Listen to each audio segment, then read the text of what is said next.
it require? Okay. The cantilevers are to be designed for vertical component of the earthquake with a magnification factor of 5. Okay.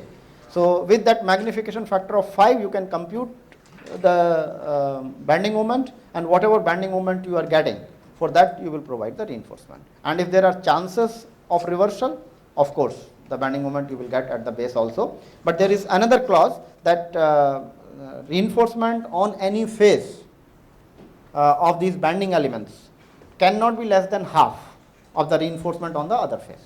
So that also we have to take into account.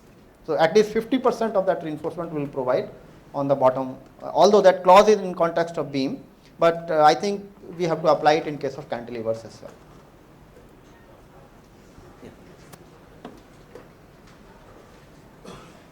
Sir, I have a question.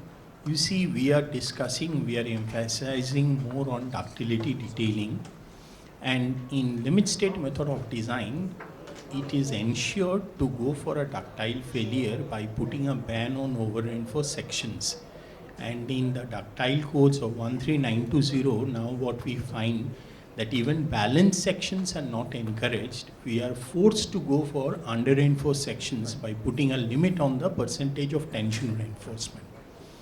So what I want to ask is that there is a basic assumption of reinforced concrete that bond between steel and concrete should be perfect. When we are talking of ductility detailing and when we are going to the failure position in the structural elements, there is a significant amount of straining in the system. Especially the steel is undergoing a considerable amount of inelastic deformation.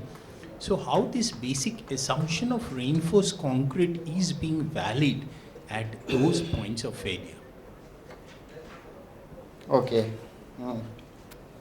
So there are two issues involved with that. The steel, wherever we are providing, is yielding, and it is subjected to cyclic load. And because of this cyclic load, the steel which has yielded in tension once, it is coming to the compression, and in compression it is buckling. So there is a